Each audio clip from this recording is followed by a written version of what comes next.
A paz do Senhor, meus irmãos, para nós é uma satisfação retornarmos aqui para iniciarmos esta pré-aula, mais uma delas na lição de número 4. Aqui nos estúdios do CETAD, juntamente comigo está o Jonatas Emanuel, filho do pastor Adriano e da irmã Denise, também o pastor Adolvilson Alves de Andrade. Juntos nós somos auxiliares aqui na Igreja Evangélica Assembleia de Deus em Apucarana, no Paraná, igreja que está presidida pelo pastor Daniel Salles Acioli. Pastor Adolvilson, paz do Senhor. Amém, a paz do Senhor, pastor Hermes, Jonathan, sempre aí nos ajudando. Deus abençoe grandemente a todos os nossos irmãos, os alunos e professores da Escola Bíblica Dominical, a maior escola do mundo. Deus abençoe e sejam todos bem-vindos. Muito bem, meus irmãos, informar que a nossa aula passada, relacionada à lição de número 3, foi uma aula que teve uma audiência muito boa, não é? Muito satisfatória, certamente porque os irmãos têm colaborado conosco, auxiliando no trabalho da divulgação, não é, das nossas aulas.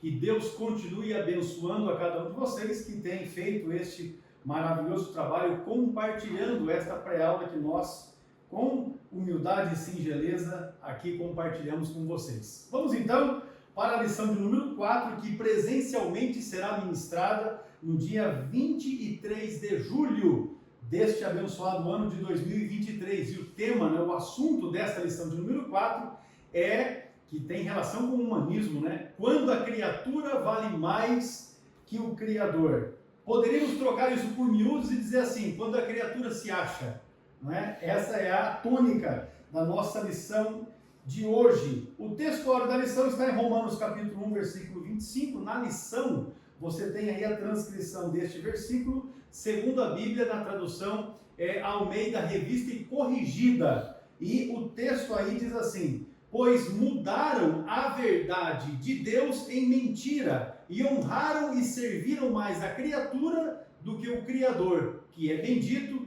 eternamente. Amém. Eu separei essa leitura na versão da Nova Bíblia Viva em português, e diz assim: em vez de crerem naquilo que eles próprios sabiam ser a verdade sobre Deus, escolheram crer em mentiras, e assim adoraram e serviram as coisas criadas e seres criados em lugar do Criador, que deve ser louvado para sempre. Amém. Veja que os próprios homens vão enganando e sendo enganados pelas suas próprias crenças. A verdade prática traz o seguinte texto: a exaltação da criatura acima do Criador é a usurpação da glória divina pela mentira e vaidade humana. Lembrando que Deus não reparte a sua glória com ninguém.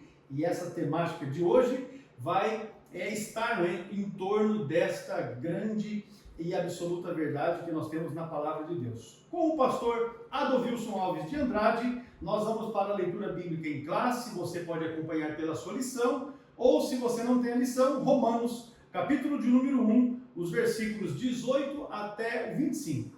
Muito bem, o versículo 18: porque do céu se manifesta a ira de Deus sobre toda a impiedade e injustiça dos homens que detêm a verdade em injustiça. Porquanto o que Deus se pode conhecer nele se manifesta, porque Deus lhe manifestou. Porque as suas coisas invisíveis desde a criação do mundo, tanto o seu eterno poder como a sua divindade, se entende e claramente se vê pelas coisas que estão criadas, para que eles fiquem inexcusáveis. Porquanto, tendo conhecido a Deus, não o glorificaram como Deus, nem lhe deram graças, antes, em seus discursos, se desvaneceram e o seu coração insensato se obscureceu. Dizendo-se sábios, tornaram-se loucos, e mudaram a glória de Deus incorruptível em semelhança da imagem do homem corruptível, e de aves, e de quadrúpedes, e de répteis. Pelo que também Deus os entregou às concupiscências do seu coração à imundícia, para desonrarem o seu corpo entre si, pois mudaram a verdade de Deus em mentira, e honraram e serviram mais a criatura do que o Criador, que é bendito eternamente. Amém. Muito bem, meus irmãos. Olha, esse texto de Romanos, capítulo de número 1, aqui a ênfase está nesses versículos a partir do 18, mas nós podemos nos debruçar, e fica aqui aos irmãos este convite, não é? para que os irmãos façam um estudo minucioso a respeito deste primeiro capítulo de Romanos, porque aqui nós temos verdades imprescindíveis para a nossa fé, não é? No tocante especialmente ao conteúdo das lições que nós estamos estudando. A partir desta lição de número 4, o conteúdo da lição de número 5, 6, 7 até a lição de número 8 gira em torno das verdades que também estão reveladas aqui através do Espírito Santo, pelo escrito de Paulo, né, aos Romanos. Então, fica aqui o nosso convite para os irmãos fazerem um estudo minucioso com base neste primeiro capítulo da Epístola de Paulo aos Romanos. Já relacionado a esta lição de número 4, nós temos aqui 3 objetivos que são os principais ao estudarmos esta lição. No primeiro ponto da lição, nós vamos identificar as consequências da irreligiosidade e culto à criatura. No segundo ponto, nós vamos compreender a origem histórica do humanismo e os seus desdobramentos, que envolvem também a nossa cultura atualmente. No terceiro ponto da lição, que será o último, nós vamos conhecer os tipos de auto-idolatria e as orientações bíblicas para escaparmos destes males. Fica aí então, estes 3 objetivos como os principais para esta nossa lição de número 4. A palavra-chave da lição é antropocentrismo, e o pastor Adolfilson, como sempre, tem aqui algo para falar conosco a respeito da palavra-chave da lição. Muito bem, meus irmãos, é interessante sempre o professor procurar a etimologia da palavra. A etimologia é a origem da palavra, se vem do grego ou do hebraico, até mesmo do latim. Antropocentrismo, que quando nós encontramos a origem da palavra fica mais claro. Então veja bem, antropocentrismo. Eu trouxe aqui o teocentrismo antes, um comentário bem rápido. Teocentrismo, Deus, e centrismo, lógico, Deus no centro, não é? Teocentrismo é considerar Deus no centro de todas as coisas. Já no humanismo, não é? O termo tem origem grega e em sua etimologia, na questão aqui do antropocentrismo, temos antropos, que significa humano, e kentron, centro. Logo, homem é posto como o centro do universo. Veja bem, teocentrismo dá lugar ao antropocentrismo com o passar do tempo. Ou seja, tiraram Deus do centro do universo e colocaram o homem. Então, na ideologia do antropocentrismo, Deus não é o centro do universo, e sim o homem. Então, esta é a definição que nós temos sobre o antropocentrismo. Esse movimento ele se acentuou no período da Renascença, ali no século ainda XIV, né? Começou esse movimento de colocar o homem no centro das coisas, no centro de tudo. Isso, na verdade, é um engano, uma heresia, algo que vai, e nós vamos estudar nessa lição, chocar-se, não é? Com a palavra de Deus. E a palavra de Deus é que, para nós, é a regra, não é? De fé e também de prática para as nossas vidas. Vamos para a introdução da lição. A soberba e a insensatez do homem ímpio o mantém afastado da verdade de Deus. E isso corrobora com isso que o pastor Adolfilson acabou de falar. É justamente homens soberbos e insensatos que se afastam da verdade de Deus e criam essas falácias, né? Com o advento, com a chegada da revolução do pensamento, o ser criado passou a priorizar cada vez mais a criatura naquilo que identificamos como auto-idolatria, ou seja, a idolatria de si próprio.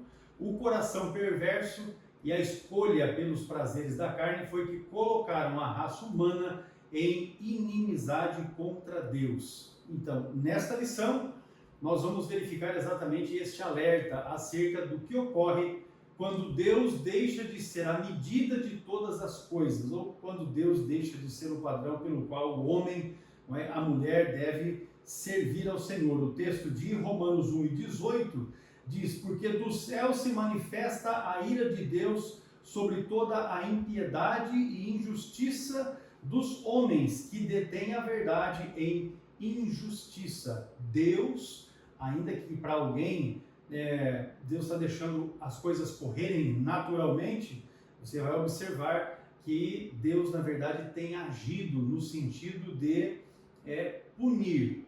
Por isso a sua ira, ou a ira de Deus, está sobre toda a impiedade. Deus não se deixe escarnecer, não é? Tópico primeiro da lição, com o pastor Adovilson, o desprezo à verdade. Muito bem, o tópico 1 e o subponto 1, a impiedade e a injustiça. O termo impiedade, eu escrevi aqui também, olha, falta de amor a Deus, ou as coisas sagradas, descrença e religião. Então isso são as definições desta palavra, impiedade. É a tradução do grego acebeia, que significa irreligiosidade, não tem religião, né? Ou seja, descrente. Sem religião. Exatamente. Ele se refere à decisão do ser humano de viver como se Deus não existisse.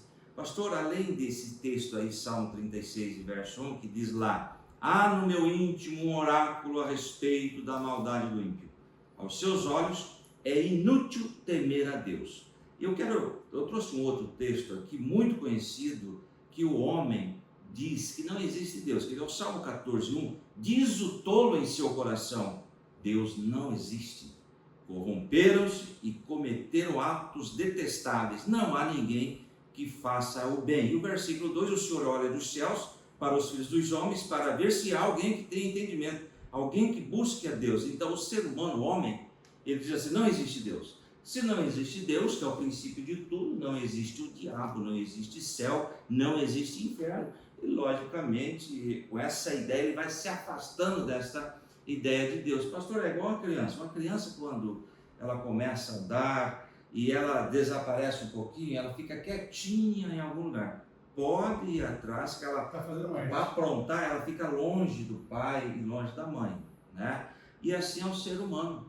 Quando o ser humano começa a se afastar de Deus, começa a se afastar da igreja, pode procurar saber que ele tá aprontando alguma coisa. Então ele vai se afastando de Deus e perdendo o contato com esse Deus. A principal ação do Satanás atualmente é desacreditar a Bíblia, porque se ele consegue desacreditar, desconstruir a ideia de que a Bíblia é a palavra de Deus, então nós não vamos ter Deus revelado, nós não vamos ter aquilo que a Bíblia refere-se como pecado, caracterizado de fato como pecado, e aí, se não existe esse conjunto, não é, que nós estamos nos referindo aqui, então as pessoas podem ver do jeito que quiser que está tudo certo. E aí é que a gente percebe, né, até em algum momento crentes assimilando essa ideia, questionando a Bíblia, questionando se a Bíblia é de fato a palavra de Deus, tentando localizar erros ou tentando desconstruir as verdades que estão na Bíblia, tudo nesse sentido, no sentido de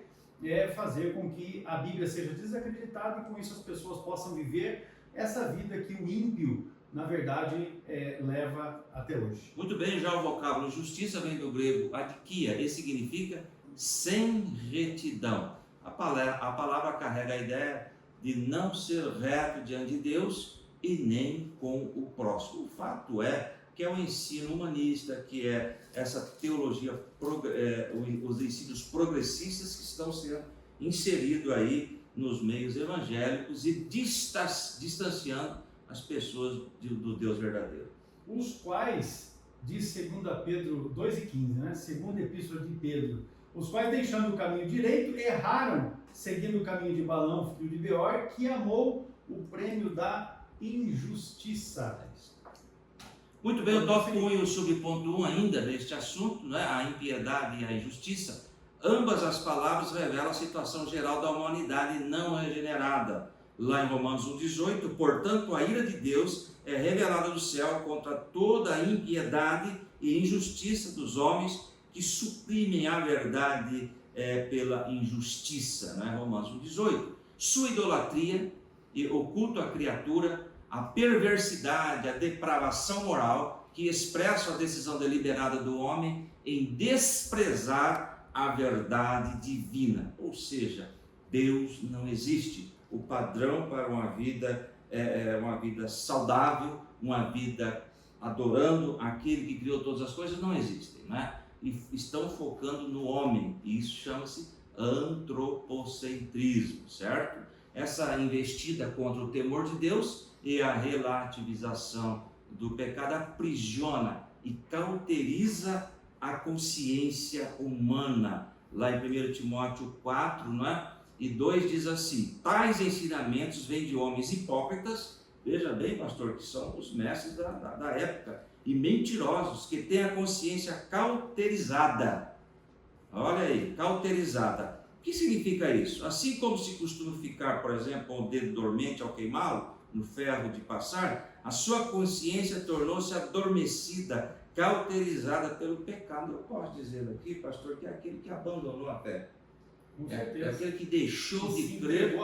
Exato. E de repente ele começa a ensinar tudo o inverso, não é? Faz um desserviço ao reino de Deus. Tais ações provêm da recusa do homem em glorificar o Criador. Nós temos lá em Romanos capítulo 1, verso 21, que diz assim: porque tendo conhecido a Deus, não o glorificaram como Deus, nem lhe renderam graças, mas os seus pensamentos tornaram-se fúteis e os seus corações insensatos se obscureceram. Agora vem, conheceram a Deus, mas viraram as costas, não o glorificaram. É uma questão aí desta impiedade que existe inserida no ser humano. Aqueles que se entregam, né, a este ensino que está sendo evidenciado em nossa sociedade. Porém, nós devemos nos voltar para Deus por intermédio da sua palavra e buscarmos viver o padrão que o Senhor revelou para as nossas vidas. Agora, ainda falando a respeito, né, dessa questão do desprezo à verdade, veja que o nosso próximo ponto da lição fala da insensatez humana. O apóstolo Paulo, ele assegura que a revelação geral de Deus por meio da natureza faz com que o ser humano possua o conhecimento sobre o Criador. Novamente, nós nos voltamos para Romanos capítulo 1. Por isso eu estou dizendo aqui para os irmãos, se detenha em estudar este primeiro capítulo de Paulo aos Romanos, porque aqui há informações esclarecedoras sobre esta e sobre as próximas lições. E aqui o texto faz referência sobre o versículo 19 e 20, que diz assim, ó: porquanto o que de Deus se pode conhecer, nele se manifesta, porque Deus lhe manifestou, porque as suas coisas invisíveis, desde a criação do mundo, tanto o seu eterno poder como a sua divindade, se entende claramente e se veem, diz o texto, pelas coisas que estão criadas, para que eles fiquem inexcusáveis. Inexcusáveis é indesculpáveis, para que eles não tenham como se desculpar, porque Deus se manifestou, Deus se revelou, e na verdade, pela sua palavra que nós temos manifesta a sua verdade.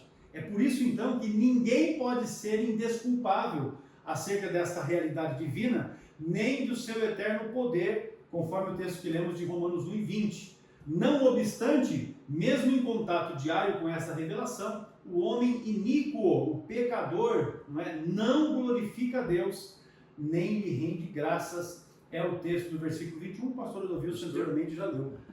Não, essa questão aqui, pastor, veja bem que o que se encaixa aqui, tem um texto que os professores podem usar, é o Salmo 19, verso 1. Os céus declaram a glória de Deus e o firmamento proclama as obras das suas mãos. Um dia fala disso a outro dia, uma noite o revela a outra noite, sem discurso, nem palavras, não se ouve a sua voz. O que nós queremos dizer com isso? Olha aqui, ó, o versículo 4. Mas a sua voz ressoa por toda a terra e as suas palavras até os confins do mundo. Nos céus ele armou uma tenda para o sol. Ou seja, a criatura manifesta que existe um Deus, as coisas criadas. É só nós olharmos, por exemplo, para o nosso sistema solar, pastor. O Sol é uma estrela de quinta grandeza, que está aí a 150 milhões de quilômetros, muito bem colocado a distância para a entrada da quantidade necessária de raios ultravioleta na Terra. Nós temos aí a Lua, quase 400 mil quilômetros. Nós temos aí os planetas em volta, girando em torno do Sol na sua própria órbita. Só aí nós percebemos a grandeza de Deus. Existe sim um Deus criador de todas as coisas.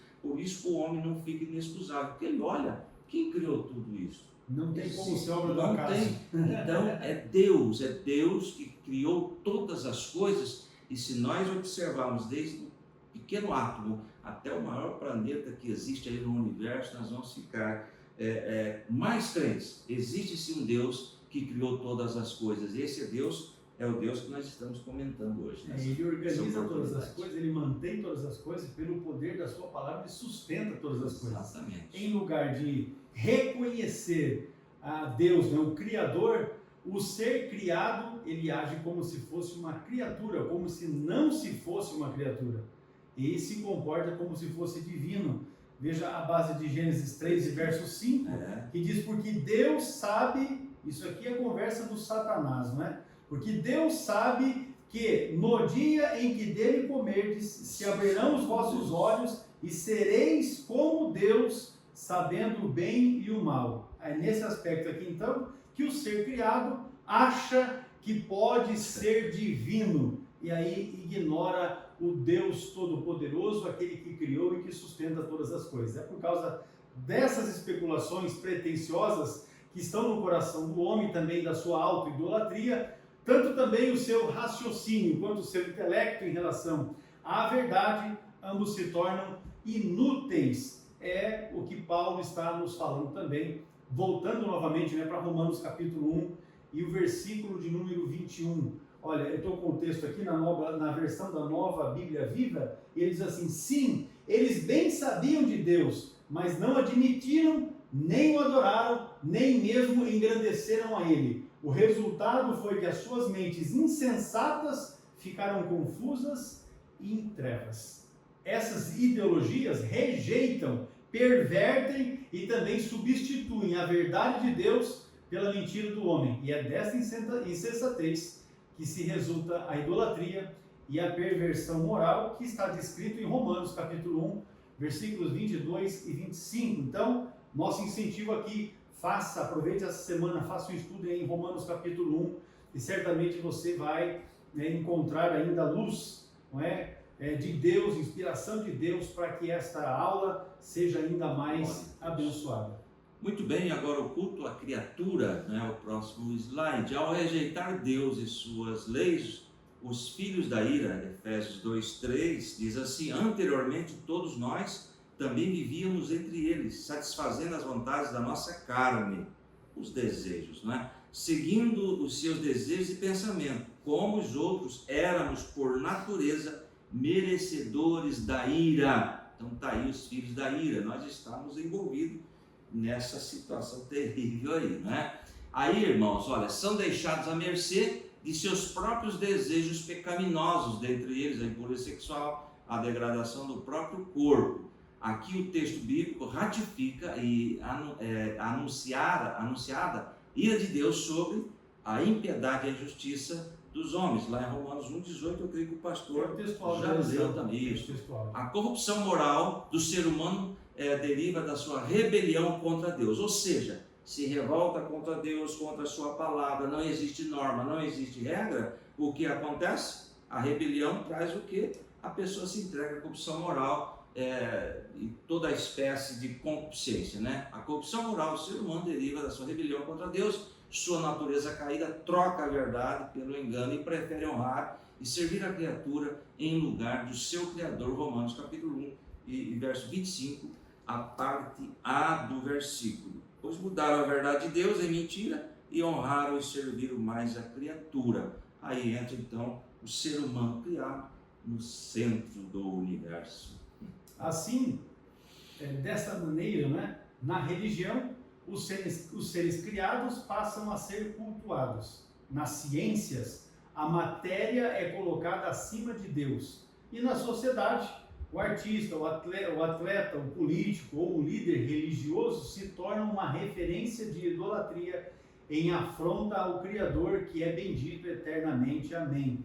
Então você veja que nas esferas, ou em todas as esferas, não é, esse culto à criatura acaba sendo realizado, ele acaba sendo evidenciado em detrimento à busca de Deus, ao culto verdadeiro ao Deus, que é tudo em todos, tanto na religião, quanto na ciência, quanto na própria sociedade.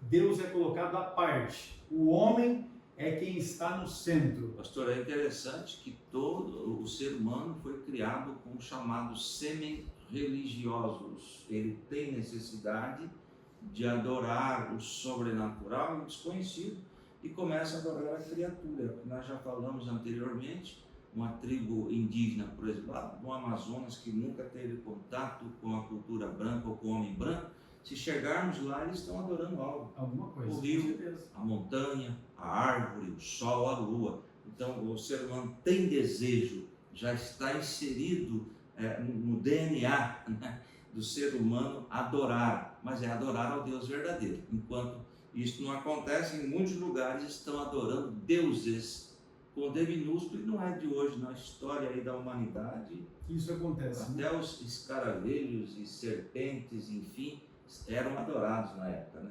Com certeza. Fechando então esse primeiro ponto da nossa lição, a perversão moral do homem em desprezar a verdade divina o deixa à mercê de seus desejos. Nós vamos para um intervalo e ao retornarmos vamos para o tópico 2 da nossa lição, a revelação do pensamento humano. Já voltamos.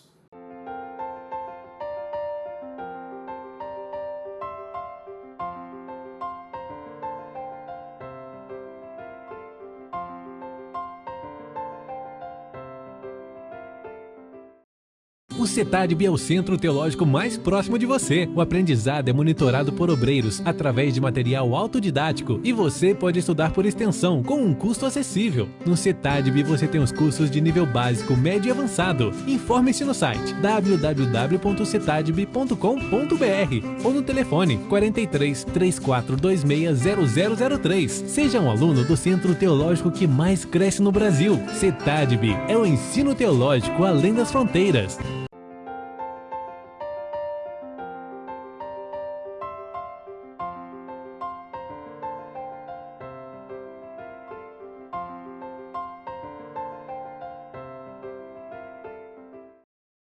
Muito bem, meus irmãos, retomando aqui a nossa aula, a revolução do pensamento humano é o que estará em estudo a partir de agora. E o primeiro ponto será exatamente o renascentismo, com o pastor Edovilson. Muito bem, a Renascença, esse movimento intelectual que surgiu na Europa Ocidental entre os séculos XIV e XVI, a característica desse movimento foi o quê? É o que nós estamos estudando, o profundo racionalismo, razão, ou seja, tudo devia ter uma explicação racional, não é? Tem que ter uma explicação para tudo. E interessante que milagres não tem explicação. Nós servimos a Deus pela fé, e a fé é no invisível, não é? Os renascentistas recusavam-se a acreditar em qualquer coisa que não pudesse ser comprovado racionalmente.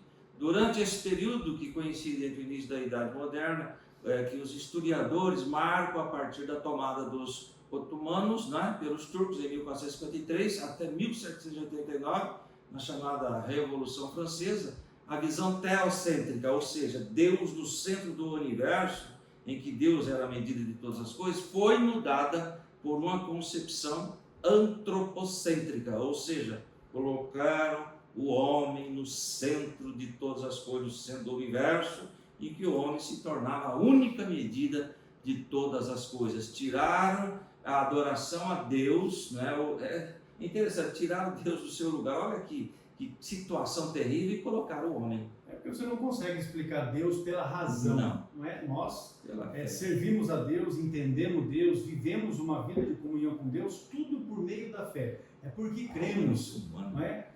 Você conseguir reduzir Deus a uma explicação racional é de fato dizer que Deus é mínimo, quando de fato ele não é. E justamente por não conseguir explicar Deus dessa forma, foi que passaram a ignorar Deus, uma vez que não podia ser racionalmente explicado. Então veja que há um conflito de ideias, de pensamento, não é? Em relação ao movimento renascentista, com aquilo que Deus é, que ele representa, e aquilo que ele faz e que está revelado na sua palavra. Muito bem, ainda o tópico 2 do subponto 1, no lugar de ver o mundo a partir das lentes de Deus, os homens passaram a enxergá-lo a partir da lente da criatura. Assim surgiram os primeiros efeitos do processo da secularização da cultura, quando a vida social passou a ceder ao espaço para o racionalismo e o ceticismo. É interessante, pastor, que lá em João 20 e 25, é uma história, vamos resumir. Jesus aparece aos seus discípulos que estavam em incômodo, não é? Ali preocupados e temerosos. Jesus aparece vivo, não é? Diz lá que ele não passou por porta nem janela e se apresentou diante deles e diz: paz seja convosco. Quando ele apareceu aos discípulos, tinha um deles que não estava presente, é o Tomé, não é? E quando Jesus foi, Tomé chega de volta e falam a ele, anuncia: Jesus está vivo. Ele diz o quê? Somente se eu tocar nas suas mãos, tocar nos seus ferimentos, eu vou crer. Ou seja, se eu não tocar, eu não creio, né? E diz a Bíblia que 7 dias depois estavam lá o povo reunido e Tomé estava junto e Jesus já chamou ele para uma conversa particular. Tomé, vem aqui, olha aqui, toque nos meus ferimentos, sou eu mesmo. Aí Tomé se desmancha diante de Jesus, dizendo: é o Senhor mesmo e tal. E esse versículo é interessante, quando Jesus fala para Tomé desta maneira: Tomé, você creu porque você viu. Bem-aventurados aqueles que não veem e creem. Pastor, o ser humano tem dificuldade em crer no Deus invisível. Por isso que eles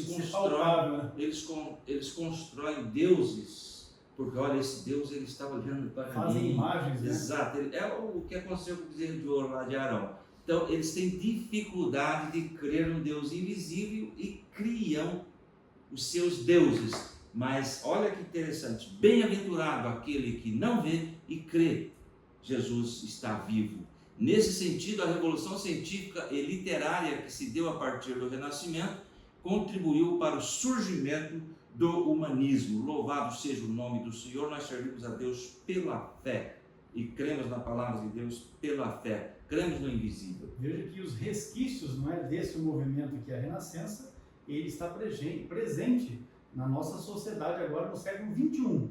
Isso é coisa lá do século XIV, XV, não é? Mas está ainda mais evidente nos nossos dias. Então vamos aqui conversarmos a respeito do humanismo, porque o humanismo é, na verdade, uma consequência, não é? Ou a Renascença, o renascentismo, ele favoreceu o surgimento do humanismo. E a Itália foi, na verdade, o principal centro humanista ali no final do século XV. Para este movimento humanista, a ética e a moral dependem do homem. E aí você faz ideia, se a ética e a moral dependem do homem, considerando a ética e a moral do século XXI, como é que as coisas estão? Assim, a gente observa que a criatura passou a ser a base de todos os valores e não o Criador. Então você vai observar que pessoas são valorizadas acima de Deus. Personagens da história, não é? Especialmente dessa época, do século XV, XVI e até XVII, são valorizados muito, são supervalorizados. Esses humanistas, eles aprofundaram os seus estudos na história antiga a fim de desconstruir os livros sagrados. Então vai se buscando na história relatos e acontecimentos com que finalidade? Desmentir a Bíblia, descaracterizar a palavra de Deus, descredenciar o livro sagrado, o cânon bíblico. De positivo, neste movimento humanista, a gente vai ter condições de destacar apenas a valorização dos direitos do indivíduo, da pessoa. Porém, esta não é uma bandeira própria do humanismo, porque eles foi quem propagaram isso. A Bíblia, na verdade, possui um arcabouço de concepções de liberdade e de igualdade, e você pode verificar isso em Deuteronômio capítulo 6, os versículos, os primeiros de 1 a 9, não é? Que antecedem muitos direitos que aparecem em tempos modernos. Ou seja, usaram aquilo que está na Bíblia para fazer algum tipo de destaque nos nossos dias, mas isso já está na palavra de Deus, revelada, não é? Pelo Senhor, e é um padrão de vida para nós que somos crentes atualmente. Então, nesse sentido, a gente tem condições de destacar ainda que a Escritura, ela ensina, considerando, não é, o arcabouço de concepções de liberdade e de igualdade, a Bíblia ensina esta igualdade entre raças, entre classe social e também de gênero. Isso você pode observar. Você destacou ali? Então vamos lá. Gálatas 13:28. Olha só a igualdade. Nosso Deus não faz acepção, né? Não há judeu nem grego, escravo nem livre, homem nem mulher, pois todos são um em Cristo Jesus. Igualdade. Pronto. Todos são um. Ele está colocando todas as pessoas em grau em condições, não é, de igualdade. Agora nós vamos para o terceiro ponto desse nosso tópico, que é a revelação do pensamento humano. Nós já vimos aqui então o renascentismo, já vimos também a respeito do humanismo, e agora nós vamos para o iluminismo, que se segue também do pós-modernismo. Muito bem, o iluminismo, tópico 2 e subponto 3, surgiu na Europa entre os séculos 17 e 18. Seus adeptos rejeitam a tradição, buscavam respostas na razão, entendiam que o homem era o senhor do seu próprio destino. Olha aí, ó. E que a igreja era uma instituição dispensável, não necessária, né? Já a pós-modernidade ou modernidade líquida, que eu trouxe aqui, não é? Modernidade líquida, não está na lição. O que é isto? Não é? Característica da modernidade líquida: superficialidade, fragilidade dos relacionamentos afetivos e sexuais, personalidade moldável aos interesses do momento, processo de individualização e egocentrismo. E é uma realidade que nós estamos vivendo hoje com esta modernidade líquida. Surge a partir da metade do século XX, e sociólogos observam que a sociedade deixou de ser sólida e passou a ser líquida, ou seja, mudança. Ela se adapta em qualquer momento, em qualquer ambiente, ela entra na forma. Isso quer dizer que os valores que eram absolutos, está aqui, ó, esses valores que eram absolutos tornam-se relativos, ou seja, foi para o passado e não se aplica hoje, segundo o que eles estão ensinando. Muito bem, vamos avançando ali.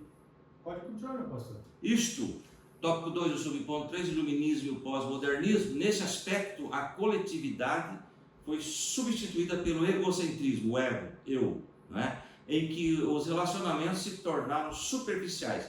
Então, nesse contexto, né, olha que coisa interessante, dois grandes imperativos que marcam esse movimento foram o hedonismo. O que é isto? O que é hedonismo?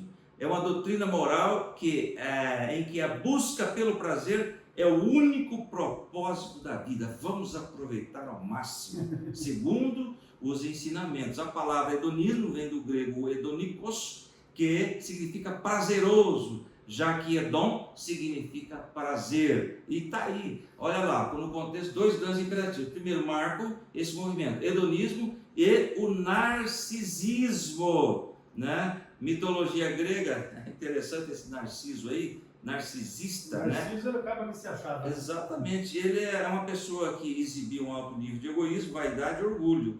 Então hoje tem muita gente narcisista, é isso que o pastor falou, ele se acha, né? Ele vê tudo de uma perspectiva de como isso me afeta. A empatia para esse tipo de pessoa narcisista é impossível para o narcisista, porque a única perspectiva é aquela centrada em si mesmo. Ou seja, esse Narciso nós conhecemos lá na mitologia grega. Ele olhou para a água, viu o seu rosto refletido, se apaixonou por ele mesmo. Existem algumas teorias aí, pastor, que ele até tentou abraçar ele mesmo e caiu e morreu afogado. O narcisista tem aquela preocupação de ser grandioso, de ser melhor do que os outros, né, de ter um destaque. Eu fiz a pesquisa aqui, ó, ele tem aquele sentimento de indiferença em relação aos outros. É ele mais ele, e os outros pouco valem, né? Também a ausência de empatia, além da incapacidade de se relacionar com outras pessoas. Então veja que esse conjunto, né, o hedonismo, que é o prazer pelo prazer como um meio de vida, e também o narcisista, que é aquele que se acha, eles trazem essa tônica de ignorar Deus, abandonar Deus e viver uma vida de si para si mesmo, usufruindo daquilo que a vida pode oferecer. E olha que a vida pode oferecer muitas coisas. O problema é que a maior parte delas desagrada a Deus. Todas as coisas me são lícitas, mas nem todas as coisas convêm. Na busca do bem-estar humano, tudo se torna válido. Ou seja, não tem regra, é uma vida desregrada, tais como o uso de pessoas, o abuso do corpo, a depravação e o consumismo desenfreado. Está aí, então não tem controle, não tem regra, não tem normas. É o fechamento, né, do iluminismo Exato. e pós-modernismo. Veja, irmãos, que aqui nós estamos tendo na lição, vamos colocar aqui em torno de 15, 20 linhas de texto, é muito pouco para que a gente possa tratar a respeito desse aspecto importante do iluminismo que se funde aqui com a pós-modernidade em nossa lição. Mas nós estamos falando de um período que abrange o século XIV até o momento que nós estamos vivendo a era pós-moderna. E de lá para cá você observa um movimento intenso, né? Um movimento humano intenso, no sentido de descredenciar Deus e a sua palavra. Tudo para quê? Descredenciando Deus e a sua palavra, eu posso viver do jeito que eu quero, porque daí não dá inferno, não tem condenação, não há problema algum. E há pessoas que de fato vivem isso no seu dia a dia. Finalizando aqui então, o ponto de número 2, o desdobramento histórico e cultural do Renascimento culmina na relativação dos valores divinos. As pessoas têm buscado isso para si, porém nós, como arautos da verdade, estamos aqui, insistindo a que devemos buscar a Deus de todo o nosso coração, porque Ele diz, buscar-me-eis e me achareis, quando me buscardes de todo o vosso coração. E Ele ainda acrescenta, serei achado de vós, diz o Senhor. Avançando então, meus irmãos, para o terceiro tópico da nossa lição, tipos de auto-idolatria. A auto-idolatria é algo que nós devemos considerar e que agora aqui neste ponto da lição, neste tópico, né, da lição, nós vamos ter condições de falarmos a respeito. Muito bem, você que está, não é, com a sua lição, é o tópico 3, o subponto 1, a idolatria da autoimagem. A idolatria é tudo que se coloca no lugar da adoração a Deus, tudo que ocupa o lugar de Deus na vida da pessoa, do homem, da mulher, é uma idolatria. Está lá em Êxodo 20, verso 3 a 5. Neste caso, podemos dizer que o culto à autoimagem é uma forma de idolatria. Enquanto Cristo reflete a imagem de Deus, lá em Hebreus, não é? Capítulo 1 e verso 2 e 3, diz assim: mas nesses últimos dias falou-nos por meio do Filho, a quem constituiu o herdeiro de todas as coisas e por meio de quem fez o universo. E versículo 3, e o Filho é o resplendor da glória de Deus e a expressão exata do seu ser, sustentando todas as coisas por sua palavra poderosa. Então veja bem, enquanto Cristo reflete a imagem de Deus, em Hebreus capítulo 1, verso 2 e 3. O narcisismo humano reflete a natureza do pecado. João 8 e 34 diz assim: Jesus respondeu, digo-lhes a verdade, todo aquele que vive pecando é escravo do pecado. É o narcisista, né, que está aí, o idólatra também, que é a auto-idolatria, a autoimagem. E nós vemos isso hoje no nosso meio, queridos, em vários lugares.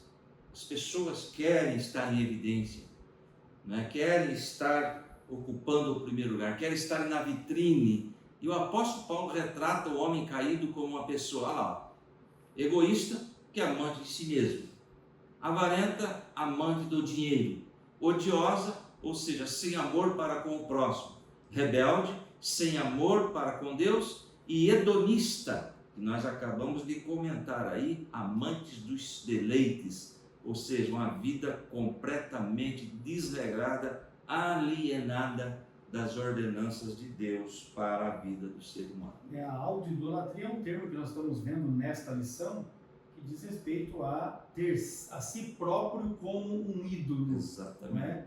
E isso se consiste em algo muito ruim.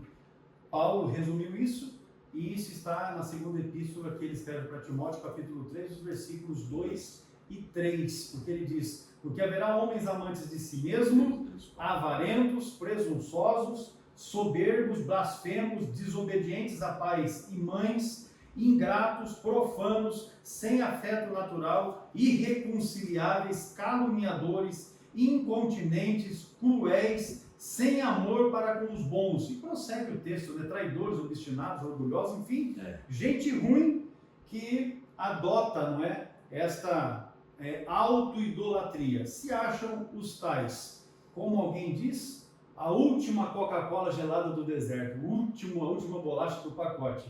Quem se acha acaba se tornando nesse tipo de gente. Esquece de Deus, anula Deus na sua vida e depois sofre a condenação que Deus apresenta para aqueles que não andam segundo o seu propósito. É desse modo, então, que uma pessoa que não é regenerada terá necessidade de autopromover-se, desenvolvendo uma opinião elevada de si mesmo. Ou seja, o camarada vai dizer: bendito seja eu, bendito seja o meu nome e glória seja para mim. Essa é a verdade, contrariando aquilo que a Bíblia ensina, porque esse tipo de gente também anseia por reconhecimento e também, de modo ilícito, busca estar sempre em evidência. Veja que nós temos exemplos na Bíblia, no Evangelho de Lucas, capítulo 18, versículo 11, mais especialmente Lucas 22, dos versículos 24 ao 26. Contrária à autoidolatria, a Bíblia ensina que a primazia é de Cristo e não do homem. Aqui nós temos a base de João, 3, capítulo 3:30, tem um texto aqui. É necessário que ele cresça e que eu diminua. Palavras de João o Batista. Não é? Quando viu Jesus, ele se referiu a isso. Convém que ele cresça e eu diminua. Ao contrário disso, esses que tentam se projetarem nesta autoidolatria, a ideia deles é diferente. Convém que eu cresça e os outros diminuam. Vamos então aqui, meu pastor, avançar para a idolatria do coração. No tópico 13, subponto 2. O coração se refere aqui, irmãos, às emoções, né? À vontade e ao centro de toda a personalidade. Não é? Romanos 9:2 e 10:6, 1 Coríntios 4:5. Ele também é descrito como enganoso e perverso, o coração, né? Pois do seu interior saem os maus pensamentos, as imoralidades, a avareza, a soberba e a insensatez. Em vista disso, Deus condena a adoração de ídolos no coração. Ezequiel 14:3. Então, isso, Deus tem que ocupar o primeiro lugar em nossa vida, em nossa família, não é? Enfim, Deus em primeiro lugar, ele deve ser adorado, ele deve ser reverenciado. Certo, senhor vai ler? Ezequiel 14:3 diz: Filho do homem, estes homens levantaram os seus ídolos no seu coração e o tropeço da sua maldade puseram diante da sua face. Devo eu, de alguma maneira, ser interrogado por eles? Veja aí que Deus está anunciando no capítulo 14 de Ezequiel o castigo aos idólatras, porque o coração destes foi levantado, ídolos foram levantados em seus corações e nós devemos vigiar o nosso coração para não cairmos nessa condenação. Exatamente, pastor. Esse ponto aqui deste slide é muito importante para nós fazermos uma análise introspectiva, olhar para nós mesmos, como é que nós estamos diante de Deus. Infelizmente, algumas pessoas chegam a aparentar que adoram a Deus, mas na verdade servem aos ídolos em seus corações. Mateus 15:8, se eu quiser ler, fique à vontade. Vamos pegar aqui, 15:8 de Mateus. Isso está acontecendo hoje, meus irmãos. Este povo honra-me com os seus lábios, mas o seu coração está longe de mim. Veja bem que seriedade é isto. A nossa vida não é só dentro de uma igreja, louvando a Deus, muitas vezes, né? Até chorando. Na verdade, dentro da igreja é mais fácil, né? Mas como é fora? Exatamente o que eu ia falar. E como é que nós estamos com a nossa vida no particular com Deus? Essa é a pergunta que fica nesta oportunidade. Assim, quem não teme a Deus traz a idolatria no seu íntimo quando prioriza a reputação pessoal, busca o prazer como um bem maior, nutre tendências supersticiosas e possui excessivo apego aos bens materiais. Veja então que aqui nós estamos falando de autoidolatria. Pessoas que têm esse tipo de necessidade já estão fadadas a fracassar na vida diante de Deus, porque estão vivendo fora daquilo que é o padrão que o Senhor colocou e que está revelado a nós pela sua palavra. Ao contrário desta postura, a fim de não pecar, nós somos advertidos a guardar a palavra de Deus no coração. O Salmo 119, verso 11, Deus diz, guardei, né? O salmista está dizendo, guardei a tua palavra no meu coração para não pecar contra ti. Esta é uma verdade que nós temos de Deus e que está exposta ali no Salmo número 119, que é um salmo de exaltação à excelência da palavra de Deus. Muito bem, o tópico 3 do subponto 3 é a idolatria sexual, ou seja, o que está ocupando o primeiro lugar no coração das pessoas. A falha no controle dos impulsos sexuais está associada à sensualidade, à imoralidade, à libertinagem. Está aí estas palavras, Romanos 1:27 diz assim: da mesma forma, os homens também abandonaram as relações naturais com as mulheres e se inflamaram de paixão uns pelos outros, começaram a cometer atos indecentes, homens com homens, e receberam em si mesmo o castigo merecido pela sua perversão, idolatria sexual, ou seja, contrariando o que a Bíblia diz. O autor Deus inspirou os homens a escrever isto, então está aí o que o nosso Deus deixa através da sua palavra. A concupiscência da carne caracteriza quem é dominado pelo pecado sexual, lá em Gálatas 5:19. Ora, as obras da carne são manifestas: imoralidade sexual, impureza e libertinagem. Então está aí, estou envolvido nessa concupiscência, ou seja, descontrole, né? Não existe regra, não controla os impulsos sexuais. Não se trata apenas da prática do ato imoral, mas da busca intencional e compulsiva pelo prazer sexual ilícito, ou seja, que contraria as regras deixadas pelo nosso Deus no matrimônio. E esse texto de Romanos 1, voltando aqui, a incentivar os irmãos a fazerem um estudo sobre Romanos capítulo 1, diz assim o texto, versículo 26 e 27, por causa disso Deus os entregou às paixões vergonhosas. Até suas mulheres trocaram as suas relações sexuais naturais por outras, contrárias à natureza. Da mesma forma, os homens também abandonaram as relações naturais com as mulheres e se inflamaram de paixão uns pelos outros. Começaram a cometer atos indecentes, homens com homens, e receberam em si mesmos o castigo merecido pela sua perversão. E aqui, dentro do prazer ilícito, meus irmãos, existem coisas abomináveis que acontecem hoje, relações sexuais com animais, não é? Aqui a Bíblia está se referindo a cometer atos indecentes, homens com homens, mas além disso nós temos homens com, não é, com animais, nós temos mulheres com mulheres, também mulheres com animais. A coisa ficou um negócio muito esquisito. O texto do versículo do número 26, que fala das relações naturais, não é?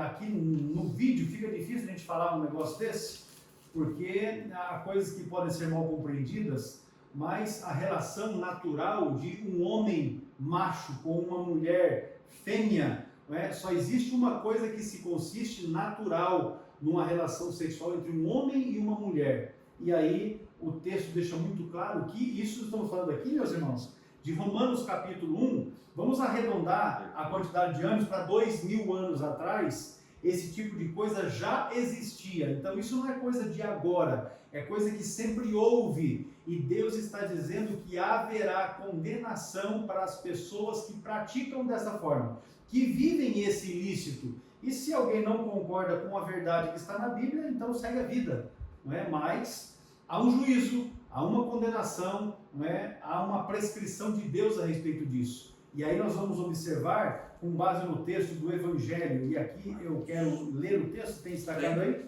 texto de Marcos 7:21, é o altar da idolatria sexual sendo edificado no coração do ser humano. Isto é 7:21 de Marcos, porque do interior do coração dos homens saem os maus pensamentos, de adultérios, prostituições e homicídios.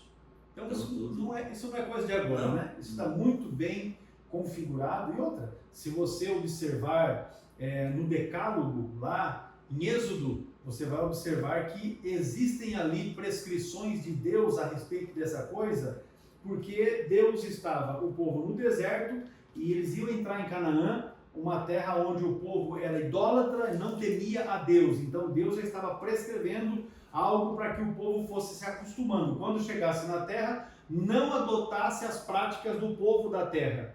O triste é que o povo adotou os costumes, não é? O povo de Deus acabou se envolvendo com os costumes do povo da terra e se desgraçaram todinho.